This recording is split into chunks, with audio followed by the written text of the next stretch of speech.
이번 시승기에서 탈 G90 차량은 외장 컬러는 발렌시아 골드, 내장 컬러는 옵시디언 블랙이고요. 옵션으로는 능동형 후륜 조향, 멀티 챔버 에어 서스펜션도 포함되어 있고요. 뱅앤올룹슨 프리미어 3D 사운드 시스템, 스피커 23개가 들어가 있습니다. 빌트인 캠 패키지와 프레스티지 콜렉션 4인승 모델이고 파노라마 썬루프도 포함되어 있는 차량입니다. 차량의 최종 가격은 1억 3,480만 원입니다. 파워트레인은 3.5 터보 GDI 엔진을 가지고 있고요. 3,470cc, 380마력의 54토크를 가지고 있습니다. 복합 연비는 8.5, 도심 연비는 7.4, 고속 연비는 10.3km/L가 나오고요. 73L의 연료 탱크를 가지고 있어요. NVH는 최고니까 볼게요.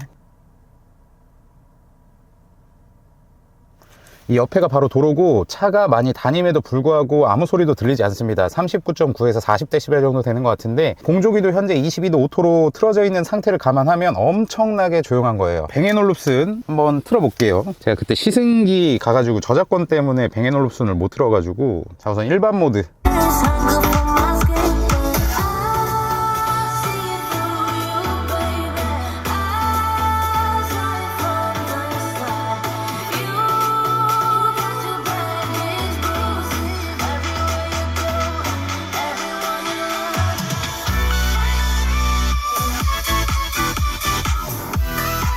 그 다음 심포니올.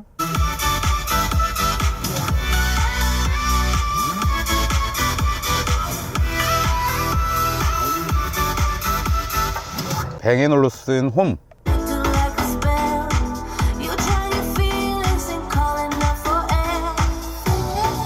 서라운드.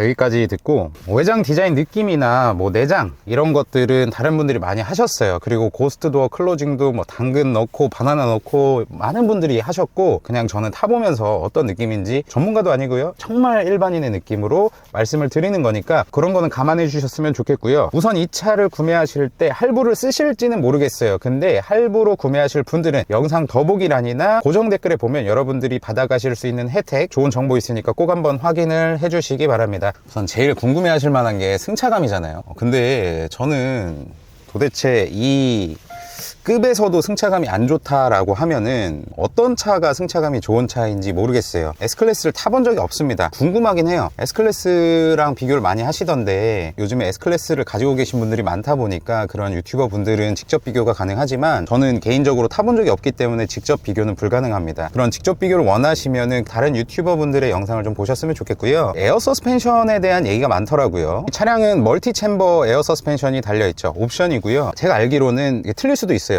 이 에어 서스펜션이 들어가야 뒷바퀴 후륜 조향이 가능하다고 해요. 근데 저는 꼭 넣으셨으면 좋겠어요. 대부분 다 넣으셨겠지만 솔직히 G80까지의 전자 제어 서스펜션은 제가 둔하기도 하고 해서 많이 느껴지진 못했었거든요. 체감상 뭐가 다른 게 없었어요. 이 G90은 약간 뭐랄까, 그 누가 타도 느낄 수가 있습니다. 그 아파트에 있는 뾰족 튀어나온 방지턱 있죠. 그런 게 그렇게 행복하게 느껴질 줄은 몰랐습니다. 왜냐면 거기는 항상 저한테 불쾌한 그런 곳이었고, 뭐 어떤 차로 넘어도 부드럽다는 생각을 하지 못했는데 정말 이 차를 타보고서 느꼈어요. 아, 이걸 이렇게 부드럽게 만들 수도 있겠구나. 방지턱은 뭐 당연히 거기서 7, 80으로 날아다니거나 혹은 브레이크 밟으면서 넘지 않는 이상은 정말 편안하게 넘으실 수가 있습니다. 진짜 한 2, 30km에서 넘으신다고 하면은 행복해요. 미소가 이제 좀 지어지는 그런 승차감이고, 차가 이렇게 올라탔을 때, 그럴 때도 이 내비게이션과 연동이 돼서 차체를 약간 올려주죠. 부드럽게 올라가고 다시 내려왔을 때, 떨어졌을 때, 바퀴가 타고 넘었을 때 그 느낌이 너무 좋아요. 차체가 전부 다 과속 방지턱에서 내려오면 그 공기로 받아주는 느낌이 이런 건지는 모르겠는데 엄청 부드럽게 푸슉 하면서 이제 좀 받아주는 느낌.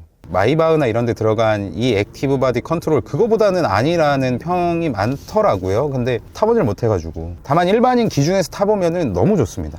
행복할 정도로 좋아요. 서스펜션에 신경을 엄청 많이 쓴 것 같아요. 이 서스펜션이 평화산업 거라고 하더라고요. 평화산업이 옛날에 지우개를 만들던 곳인데 요즘은 이제 차량에 들어가는 각종 부식류를 이렇게 만들 때 고도의 기술력이라든지 품질이 좀 중요한데, 그런 회사에서 만들다 보니까 확실히 좋은 것 같아요. 기존에 그 에쿠스에 들어갔던 에어 서스펜션이 있었는데, 주변 지인 얘기를 들어보면 이게 뭐 과장인지 아닌지 모르겠지만 카더라예요, 카더라. 1년에 한 번씩 고장났다고 하더라고요. 그리고 수리하려면 몇백만 원씩 들고, 그때 이후로 에어 서스펜션이 빠졌고 다시 G90에 들어간 건데, 요거는 아직 장기간 타보신 분들은 없을 거예요. 오늘 기준으로 좀 내구성을 신경을 써주지 않을까. 그리고 제네시스는 보증이 길기 때문에 어차피 리스로 굴리실 거잖아요. 이거 타시는 분들은 리스 기간 만료와 아마 보증 기간이 비슷할 겁니다. 신경 안 쓰셔도 되죠. 따로 돈 나갈 일, 스트레스 받을 일이 없다는 거죠. 뒷바퀴 조향 시스템에 대해서 궁금해 하신 분이 계신데, 위화감이 느껴지냐? 아마 제가 알기로는 60km 속도 기준일 거예요. 60km 밑에서는 역상 앞바퀴하고 반대 방향으로 꺾어주고,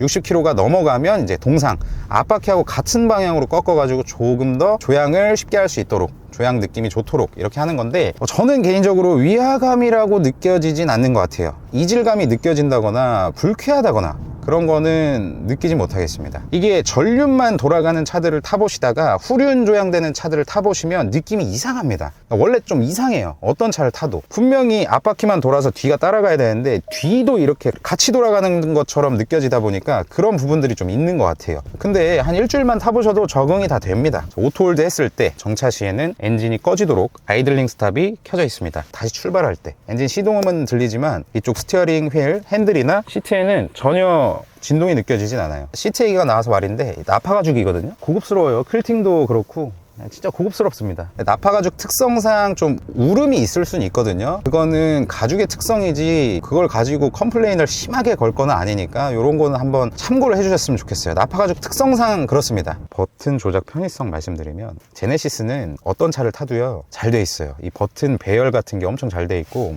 그리고 고급차의 상징이라고 하는 이런 컨트롤러 편리하게 돼 있습니다. 잡기도 너무 편리하고, 이런 또 마감도 고급지게 돼 있어요. 기어 노브도 버튼식이 아니라 다이얼식으로, 후진 기어를 넣었을 때는 이쪽에 진동을 주면서 후진 기어가 들어갔다를 운전자가 촉감으로 딱 알 수가 있습니다. 그런 게 너무 좋더라고요. 즐겨찾기 버튼들이 많아서 여러분들이 처음엔 좀 헤맬 수 있거든요. 이게 도대체 뭔 버튼이지 헤맬 수는 있는데, 기능을 할당을 해서 써보시면 커스텀이 가능하기 때문에 엄청 편하게 사용하실 수가 있어요. 좋습니다. 버튼 조작 편의성은 전혀 불편한 게 1도 없어요. 다만 이제 이쪽에 이 버튼들이, 저는 왜 그때 시승행사에도 말씀드렸는데 왜 여기에 이 밝기 조절 버튼이랑 트렁크 버튼이 들어가는지 모르겠어요. 분명히 나중에 여기다 뭐 집어넣을 거예요. 자율주행 관련된 버튼들을 이쪽에 아마 집어넣을 것 같은데, 이게 좀 에러예요, 에러.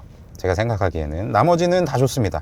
핸들도 제가 원래 제네시스 럭비공 핸들을 미치도록 싫어하거든요. GV70 때 처음 행사 갔는데 이 럭비공 핸들 모양이 있는 거예요. 이게 다 튀어나와 있거든요. 이런 음각 이런 게 없이, 양각이 없이 그냥 뭐 다 튀어나와 있습니다. 그래서 너무 싫었는데, 지금 이 디자인은 좀 괜찮은 것 같아요. 이게 음각 양각 에 의해서 이렇게 또 디자인이 바뀔 수 있다는 게 디자이너분들은 대단한 것 같아요. 이런 걸 고려해서 만드시는 게. 여기 이제 산을 넘어가는 길인데, 이 깊은 코너를 지금 한 60 정도로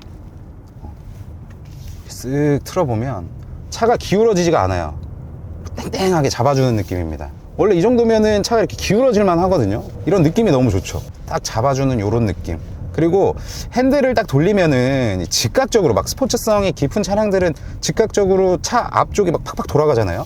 그런 느낌은 안 나요. 약간 딜레이가 있는 느낌인데, 그거는 조향이 딜레이가 있는 게 아니라 아마 이 서스펜션이나 기타 세팅이 다른 걸 거예요. 이 보는 시선에서는 약간 느리다라고 할 수 있는데, 거동을 보면은 즉각적인 반응이 맞습니다. 이렇게 급하게 돌아도, 지금 왼쪽으로 턴을 했잖아요. 그럼 차가 이렇게 차체 오른쪽이 쏠릴 거 아니에요. 근데 이걸 좀 딱딱하게 만들어 주는 거죠. 또 하나, 우리가 지하 주차장 내려갈 때 평평한 곳과 만나는 지점을 갈 때 이 앞쪽을 딱딱하게 해서 차체가 풀썩 주저하지 않도록 그렇게 만들어 주는 차가 이 차입니다. 차체 높이도 이 수동으로 조절할 수 있기도 하고, 그리고 차에 사람이 타면 무거워질 거 아니에요. 그럼 무거워져도 차체 높이를 그대로 유지시켜주는 기능도 가지고 있습니다. 그리고 짐을 실었을 때도 똑같고요. 그러니까 어떤 상황이든 차체 높이가 밸런스가 깨지지 않도록 그런 걸 계속해서 유지를 시켜주는 거죠. 옵션에 대해서 말씀을 많이 하시던데, 진짜로 사신 분, 계약하신 분 들어보니까 그런 말씀을 하시더라고요. 그거 그냥 다 넣고 팔지 뭘 이제 그 고르게 또 시간을 쓰게 만들어 놨냐, 이렇게 말씀을 하시더라고요. 그분 다 넣었거든요. 그러니까 풀옵션 넣고 다 계약을 했는데, 이 차를 타시는 분들이 그렇습니다. 차 옵션 고르는데 시간을 쓰는 게 아까우신 분들이에요. 그 시간에 다른 걸 하시는 게 업무를 보시는 게 가치 창출이 훨씬 큽니다. 시간의 가치가 훨씬 큰 분들이라서 G90이라는 차를 봤을 때는 그냥 다 때려놓고 사는 분들이 많지 않을까. 그리고 G80과 이 비교 궁금해 하신 분이 계신데, 고급감을 좋아하시는 분이라면 무조건 G90을 사셔야 되고요. 그냥 이제 적절한 가격 선에서 나는 좀 고급스러운 차를 타고 싶다 라고 하시면은 이제 G80 가시는 거죠. 다음 브레이크는 고속에서 밟아본 적은 없습니다. 편안하게 운전을 했기 때문에. 이쪽 앞쪽에서 코너를 꺾으면서 밟아봐도 막 털리고 그런 거 없어요. 좀 앞쪽으로 쏠리는 느낌은 있습니다. 당연하죠. 좀 밀린다 라고 하시는 분들이 있는데, 이 브레이크 모드도 변경할 수가 있거든요. 따로 세팅을 변경할 수가 있습니다. 사실 분들은 시승해 보시고 한번 변경을 해 보신 다음에 그래도 부족하다 싶으시면은 그때 좀 다른 애프터마켓 튜닝을 하시던지 이런 걸 추천드리고요. 시내나 고속도로에서 안전거리만 지킨다면은 저는 부족하진 않다고 생각해요. 그리고 이거 타고 서킷 들어가실 분들도 안 계실 거고, 그런 극한의 상황 말고 일반적인 상황에서는 전혀 부족한 게 없다 라고 생각을 합니다. 다음은 편의장치에 대해서 말씀드리면, 지금 옵션이 다 때려박힌 차량 1억 3,800 정도의 차량인데, 현대자동차 제네시스에서 할 수 있는 거 다 해놓은 차가 이 차입니다. 전동 썬블라인드부터 헤드업 디스플레이 큼지막하게 들어가 있죠. 그리고 반자율 주행, 어댑티브 스마트 크루즈 컨트롤 들어가 있죠. 터치, 이건 지문인식 기능들. 제 차가 아니어서 지문인식을 해놓진 않았지만, 통풍 시트, 열선 시트도 2단계로 조절되고요. 이렇게 눌렀을 때 손끝에 진동이 느껴져서 이 촉감으로도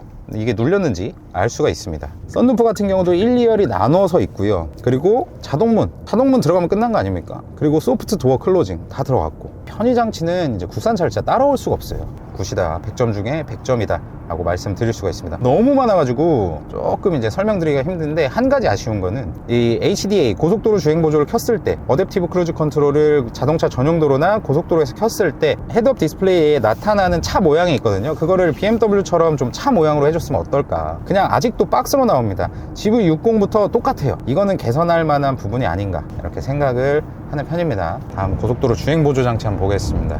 오늘 확실히 일요일이라서 상행으로 가는 차가 많아요. 합류를 하셨으면 이 버튼을 누르세요. 그러면 자동으로 여러분들이 달리고 있던 그 속도 그대로 세팅이 되고, 이 버튼으로 이제 속도를 조절하시는 거예요. 짧게 한번 누르면은 1km 단위로 세팅이 되고요. 길게 올리고 계시면은 10km/h 단위로 세팅이 됩니다. 내비게이션과 연동해서 저런 카메라가 있으면 자동으로 속도 줄여주고요. 완전히 막히는 길이다, 가다서다 해야 된다 라고 하면은 똑같이 앞차의 차간거리에 맞춰가지고 가다서다 합니다. 그리고 차선을 자동으로 바꿔주는 기능도 있죠. 방향 지시등을 원터치로 작동을 하면 차선을 바꿔주는데 꽤 빠르게 바꿔주는 편이에요. 핸들을 잡으십시오 했을 때 여기에 전류가 흐르기 때문에, 기존에는 토크로 감지했어요. 기존 방식이 좀 불편했던 점이, 나는 이렇게 잡고 있는데 직진만 하고 있을 뿐인데 갑자기 핸들을 잡으라고 경고음이 들리면 한번 이렇게 흔들어 줬어야 되거든요. 근데 이거는 여기에 흐르는 전류를 통해서 이 잡았다 안 잡았다를 감지하는 거기 때문에 훨씬 편합니다. 훨씬 좋고, 그리고 그런 불편함을 느낄 일이 없어요. 탈출 가속, 그러니까 우리가 실구간에서 많이 쓰는 거 한 80에서 130까지만 올려볼게요. 다 밟았습니다. 컴포트 모드고요. 예. 약간 처음에 발진할 때 빠르게 나가기까지 시간이 약간 딜레이가 있는 편입니다. 즉각적이지 않아요. 그래서 스포츠 모드로 바꿔보면 변속이 약간 느린데, 스포츠 모드를 넣어도 변속 타이밍이 느려요. 팡팡팡 이렇게 빠릿빠릿하게 쳐주는 게 아니라 약간 느립니다. 그리고 스포츠 모드에서의 특징은 RPM을 이렇게 엑셀에서 발을 떼더라도 RPM이 고 RPM으로 남아 있어요. 왜냐면 다시 가속할 수도 있으니까. 이렇게 다시 하면 또 그 높은 RPM에서 계속 가속을 해주죠. 변속이 빠른 편은 아니긴 하네요. 스포츠 모드를 넣어도 스포티하게 달려주진 않는다. 이게 변속기 때문일 가능성이 커요. 우리가 같은 CC라도 이 변속기와의 궁합, 트랜스미션과의 궁합이 되게 중요하기 때문에, 이거는 뭐 스포츠 모드를 넣었을 때 약간 세팅을 다르게 할 수 있으면 좋을 텐데, 저는 그럴 기술력이 없으니까 참고만 해주셨으면 좋겠어요. 딱 밟아도 한 2초 타이밍이 있는 것 같아요. 2초 정도 딜레이. 스포츠 모드인데. 그리고 많이 쓰실 드라이브 모드를 길게 누르시면 쇼퍼 모드. 쇼퍼 모드는 이거는 급가속을 위한 게 아닙니다. 이렇게 해도 스포츠 모드보다도 엄청 좀 부드럽게 가속을 하는 편이고요. 달리기 위한 차는 아니니까 그런 분들은 세컨카도 또 따로 가지고 계시겠죠. 뭐 포르쉐나 페라리 같은 거 그런 것도 가지고 계실 테니까 달리실 때는 그런 거 타시고 평소에는 이 뒷자리에 타시고 그렇게 하시면 되겠습니다. 그리고 연비, 이거 법인카드로 다 넣지 않을까요? 일단 고급류 세팅이긴 한데 고급류 요새 뭐 2,000원이 다 넘어갔죠. 여튼 연비는 영상 초반에 말씀드렸으니까 참고하시면 될 것 같고요. 제가 고속도로만 탔을 때 한 70km 탔을 때 12km 정도 나왔던 것 같아요. 공인 연비만큼은 나와줍니다. 살살 운전하시면. 근데 좀 과격하게 운전하신다면 당연히 그거보다 안 나와요. 지금 27.3km 주행했는데 6.8 나왔네요. 6.8. 뻥뻥 뚫린 길이랑 산길이랑 도심 주행했는데 6.8. 기름값을 신경 쓸 상황이 아니실 거예요. 이거 만약에 연비 신경 쓰시면은 이런 차 사시면 안 되죠. 3.5L, 2.5L 터보도 연비 개선했다고는 하지만 순수 가솔린으로 이렇게 가는 거기 때문에 연비가 그렇게 좋지는 않습니다. 그래서 요즘 하이브리드 차량들이 인기가 너무 많은 것 같아요. 그리고 이 영상을 올리는 시점에서는 모르겠는데 영상을 촬영하는 일자가 3월 6일 일요일인데요. 지금 주문하시면 10개월 댁입니다. 10개월. 지금 어차피 타시는 차량이 있을 거고 10개월 기다릴 만한 가치가 있냐라고 여쭤봤을 때 있다라고 대답을 하고 싶네요. 지금까지 일반인의 입장에서 타보면서 설명을 다 드렸는데요. 확실히 현대나 제네시스의 기술력을 다 때려 넣어서 그런지 차 좋습니다. 차 좋고 뭐 오너 드리븐으로 타실 분들은 많이 사시진 않겠지만 그래도 사셔도 후회 없는 차량이고 그만한 돈을 쓸 가치가 있다면 뭐 다른 선택지도 많이 비교하시고 결정 알아서 잘 하시겠지만 선택하셔도 후회 없다 라고 말씀을 드리고 싶네요. 오늘 영상 여기서 마치고요. 모든 궁금증을 다 풀어드리진 못했을 거예요. 그래도 조금이라도 궁금하셨던 부분들을, 간지러운 부분들을 긁어준 거라면 만족을 하도록 하겠습니다. 오늘 영상 여기까지 마치겠고요. 항상 행복하시고 건강하시기 바랍니다. 감사합니다. 지금까지 김현이었습니다.